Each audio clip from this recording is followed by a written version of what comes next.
Government کی طرف سے اس بات کی پابندی بھی ہے کہ حج کی نشستیں کروائی جائیں، اس میں مسائل سکھائے جائیں، ٹھیک ہے، مگر فقط ایک نشست میں بیٹھ کر حج کے مسائل نہیں سیکھے جاتے. یعنی چلے اس نے کروائے بھی تو کون سا آپ نے پورا وقت دیا، سمجھا، سمجھ آ گئی. ایک بہت معروف عالم دین پرانے بزرگوں میں سے ہیں جنہوں نے حج کے متعلق کتاب بھی لکھی. ان کے متعلق ایک واقعہ معروف ہے، مشہور ہے کہ جب وہ حج کرنے کے لیے گئے، جب وہ طواف کرنے لگے تو انہوں نے طواف الٹا شروع کر دیا. اچھا، اور جب الٹا طواف شروع کر دیا تو کوئی شخص ان کے پاس آیا اور انہیں کی کتاب کا حوالہ دے کر ان کو بتایا کہ حضرت وہ فلاں کتاب کے اندر تو یہ لکھا ہوا ہے کہ طواف ایسے کرتے ہیں. تو حج کے مسائل، کیونکہ زندگی میں ایک بار انسان کو جانا ہوتا ہے، ٹھیک ہے، اتنے اخراجات بھی کرتا ہے، محنت بھی کرتا ہے، اس کے لیے پیسے بھی جمع کرتا ہے، تو وہاں جا کر اب یہی ذہن ہوتا ہے کہ اللہ تعالیٰ معاف فرما دے گا. تو ٹھیک ہے، اللہ تعالیٰ کی ذات معاف فرمانے والی ہے، مگر جو اصول و ضوابط احادیث طیبہ میں بیان کیے گئے ہیں، فقہا نے حدیث کو مد نظر رکھتے ہوئے، قرآن مجید فرقان حمید کی آیات طیبات کو سامنے رکھتے ہوئے جو اصول و ضوابط بیان کیے ہیں، اس پر عمل تو ہمیں کرنا ہے نا. ٹھیک ہے. اب کوئی 4 کی جگہ 5 رکعتیں پڑھتا رہے، 4 کی جگہ 3 رکعتیں پڑھتا رہے، وہ کہے کہ اللہ تعالیٰ معاف کرے گا، تو یہ طریقہ کار غلط ہے. آپ سیکھیں، بھرپور سیکھنے کی کوشش کریں. اب اگر اس کے باوجود غلطی ہوتی ہے، اللہ تعالیٰ کی بارگاہ میں توبہ و رجوع بھی کریں، وہ ایک علیحدہ چیز ہے، مگر سیکھنے کی کوشش ہی نہیں. اللہ تعالیٰ ہم سب کو توفیق عطا فرمائے. اب تو شاید جو تربیتی نشستیں ہوتی ہیں اب بہت کم ہی ایسا ہوگا، کیونکہ اب فلائٹس جانا شروع ہو گئی ہیں. اگر کہیں ہو رہی ہیں تو وہاں بھی آپ شرکت کیجئے، ورنہ الحمدللہ مجلس IT جو دعوت اسلامی کی ایک مجلس ہے، اس نے ایک اینڈرائڈ موبائل وغیرہ کے لیے ایک جو ہے وہ اپلیکیشن بھی بنائی ہوئی حج عمرہ کے نام سے. آپ اس کو ڈاؤن لوڈ کیجئے. اس کے اندر الحمدللہ ٹیکسٹ بھی موجود ہے، ویڈیوز بھی موجود ہیں، آڈیو بھی موجود ہیں. زیارات مدینہ کے حوالے سے بھی الحمدللہ اس کے اندر تربیت کی گئی ہے. حج کے ارکان الحمدللہ باقاعدہ ویڈیو کے ساتھ، رمی کیسے کی جائے گی، طواف کیسے کیا جائے گا، الحمدللہ یہ ساری چیزیں اس اپلیکیشن کے اندر موجود ہیں. اس کو ڈاؤن لوڈ کرنے کا طریقہ یہ یا تو پلے اسٹور سے آپ کیجیے یا پھر دعوت اسلامی ایپس لکھیے اور اس کے اندر جتنی بھی دعوت اسلامی کی اپلیکیشن ہوں گی الحمدللہ، نہ صرف یہ حج عمرہ والی، اس کے علاوہ بھی جو ہوں گی وہ ساری کی ساری انشاءاللہ آپ کے پاس آ جائیں گی. ان میں سے جو بھی آپ کو فی الحال ضرورت ہے ان کو ڈاؤن لوڈ کیجیے اور دیگر کو بھی اپنے پاس رکھیے. انشاءاللہ بہت سارا علم دین حاصل کرنے کا موقع ملے گا. اور حج اور عمرہ کا طریقہ سیکھنے کا جو بہترین ترین طریقہ ہے، بہتر سے بھی بہتر، وہ ہے الحمدللہ امیر اہل سنت کی کتاب رفیق الحرمین. بہت ساری زبانوں میں اس کا ٹرانسلیشن بھی ہوگا. آپ اس کتاب کو حاصل کیجئے، دعوت اسلامی کے ویب سائٹ سے ڈاؤن لوڈ کیجئے. جو لوگ حج پر جا رہے ہیں، عمرے پر جا رہے ہیں، وہ بھی پڑھیں، اور جو ابھی جن کو یہ سعادت نہیں مل رہی وہ بھی پڑھیں. انشاءاللہ پڑھنے کے بعد حج کا شوق اور ذوق اور بڑھ جائے گا. اللہ تعالیٰ ہم کو سارے کام کرنے کی توفیق عطا فرمائے. کالز بہت زیادہ ہمارے پاس موجود ہیں، ایک اور کال سلسلے کا حصہ بناتے ہیں. یہ چلائیے.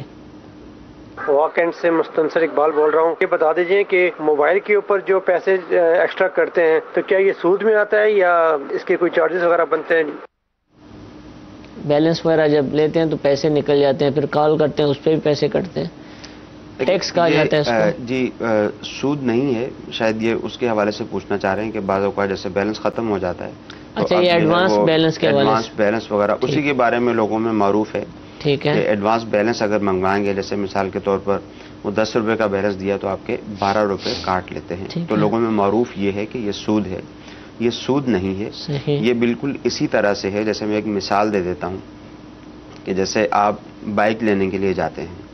اب بائک والا آپ سے کہتا ہے کہ اگر تو آپ نقد مجھے پیسے دے دیں تو 40,000 روپے کی میں آپ کو بائک دیتا ہوں. ٹھیک ہے. اور اگر آپ ادھار لیں گے، سال 2 سال کا ادھار لیں گے، تو میں یہ بائک آپ کو 60,000 روپے کی 50,000 روپے کی دوں گا. تو اب جب آپ نے اس سے ادھار چیز لی تو اب اس کی مرضی ہے، وہ اپنی چیز مہنگی بھی بیچ سکتا ہے. تو نقد اور ادھار کی قیمتوں میں فرق بھی ہو سکتا ہے. اب وہ ادھار جب دی تو اس کی قیمت میں اس نے فرق کر دی ہے، 50 یا 60,000 روپے لیتا ہے. یہی طریقہ کار کمپنیز وغیرہ کا ہوتا ہے کہ جب آپ پیسے دے کر سروس ان سے لیتے ہیں، ٹھیک ہے، تو 100 روپے میں آپ کو 75 منٹ مل جاتے ہیں. ٹھیک ہے. اور جب آپ پیسے دے کر سروس نہیں لیتے، جیسے مثال کے طور پر آپ 20 روپے کی سروس اگر پیسے دے کر لیں گے تو وہ ہو سکتا ہے آپ کو اس کے 15 منٹ مل جائیں گے. ٹھیک ہے. مگر اب جب آپ ادھار لیتے ہیں تو وہی 15 منٹ کی سروس جو ہے اب آپ کو 20 روپے کی نہیں دیتے بلکہ آپ کو وہ 23 روپے کی سروس دیتے ہیں. ٹھیک ہے. تو اس اعتبار سے کیونکہ یہاں نہ رقم دی جاتی ہے نہ لی جاتی ہے، سروس جب ان سے فوری طور پر پیسے دے کے لی جاتی ہے تو وہ سروس ہمیں سستی مل جاتی ہے، اور جب ہم ادھار کرتے ہیں تو وہی سروس ہمیں مہنگی ملتی ہے، تو یہ سود نہیں ہے۔ یعنی کنفیوژن جو ہوتا ہے نا، وہ کمپنیز نے لون کا اس کو نام دیا تو اس سے لوگ نام دیا ہوا ہے، جی جی بالکل، جس طرح برے کام سے بچنا لازم ہے، برے نام سے بچنا بھی لازم ہے، تو اس کو یہ نام نہیں دینا چاہیے، ظاہر ہے کمپنیز کو تو کچھ نہیں کہا جا سکتا، ظاہر ہے، تو لون کا نام نہیں ہونا چاہیے۔ ٹھیک ہے۔ جامعۃ المدینہ کے طلبہ کرام بھی ہمارے ساتھ موجود ہوتے ہیں اور وہ سلسلہ یہاں بیٹھ کر دیکھتے ہیں، ان سے بھی ہم سوال لکھتے رہتے ہیں، آج بھی انشاءاللہ ایک سوال سلسلے میں شامل کریں گے۔ جی سوال کیجیے۔ السلام علیکم ورحمۃ اللہ وبرکاتہ۔ وعلیکم السلام ورحمۃ اللہ وبرکاتہ۔ مفتی صاحب کی بارگاہ میں سوال عرض ہے کہ کیا عورت قربانی کا جانور ذبح کر سکتی ہے؟ جی، عورت بھی قربانی کا جانور ذبح کر سکتی ہے، شرعی طور پر اس کی بھی اجازت ہے۔ اگر عورت کو ذبح کرنا آتا ہے تو وہ قربانی کا جانور بھی ذبح کر سکتی ہے، اس کے علاوہ بھی کبھی جانور ذبح کرنے کی ضرورت پڑے تو کر سکتی ہے۔ کر سکتی ہے جی، ویسے دیکھا نہیں ہے، مرغی وغیرہ شاید ہو سکتا ہے گھر میں، اصل میں لوگوں میں یہ بات معروف ہے کہ عورت نہیں کر سکتی۔ اچھا، یہ معروف، ہاں معروف ہے لوگوں میں، مگر علماء نے یہ مسئلہ تحریر فرمایا ہے کہ عورت بھی ذابح ہو سکتی ہے، یعنی عورت بھی جانور کو ذبح کر سکتی ہے، اب چاہے وہ قربانی کا جانور ہو چاہے کوئی دوسرا جانور ہو، جبکہ اس کو ذبح کرنا آتا ہو، تو ظاہر ہے ذبح کرنے کی شرائط ہیں، اگر ان شرائط کے مطابق ذبح نہیں کیا جائے گا تو عمومی طور پر عورت زیادہ طاقتور نہیں ہوتی ہے، جانور کو لٹانا، اس پہ چھری چلانا اچھے طریقے سے یہ بعض اوقات مشکل ہوتا ہے، تو اس اعتبار سے شاید لوگوں میں مشہور ہو، مگر عورت اگر ذبح کر سکتی ہے، ذبح کرنا جانتی ہے تو اس کو اس بات کی اجازت ہے، وہ کر سکتی ہے، جانور بھی حلال ہوگا۔ اچھا، اب یہ کوئی مسئلہ سن کے کوئی اسلامی بہن چاہے تو میں کروں تو ان کو ہم یہ احتیاطیں تو بتائیں گے نا کہ گھر کے اندر چار دیواری میں، اور یہ نہ کہ باہر روڈ پہ جب سب کر رہے ہوں وہاں جا کر یہ کریں تو پھر پردے کے مسائل اور پھر تماشا لگنا، یہ چیز بعض اوقات قربانی کے دنوں میں اس طرح بعض اوقات ہوتا ہے، عورت ہمارے ہاں عمومی طور پر ذبح تو نہیں کرتی، ٹھیک ہے، مگر یہ ہوتا ہے کہ جب جانور ذبح کیا جاتا ہے تو بعض اوقات جا کے چھری پہ ہاتھ رکھ دیتے ہیں، جی جی ٹھیک ہے، یا جانور کے اوپر جا کے ہاتھ رکھ دیتے ہیں، ظاہر ہے وہ پھر جو جانور ذبح کرنے والا ہوتا ہے وہ بھی غیر محرم ہوتا ہے، لوگوں کا ہجوم بھی ہوتا ہے، ٹھیک ہے، تو اس اعتبار سے اسلامی بہن کو چاہیے کہ وہ گھر پر ہی رہے۔ ٹھیک ہے جی، ایک اور کال چلائیے گا۔ میری جان عزت میں بیٹی تھی، ایمرجنسی اٹیک ہو گیا تو ہاسپٹل لے گئے، 3 دن وہاں پہ، اب واپسی آ گئے، ڈسچارج کر دیا، آج گھر پہ ہیں، تو کیا عزت ٹوٹ گئی یا دوبارہ عزت شروع ہو جائے گی؟ سوال سمجھ نہیں آ پایا، دوبارہ چلا دیجیے یا کوئی دوسرا سوال چلا دیجیے۔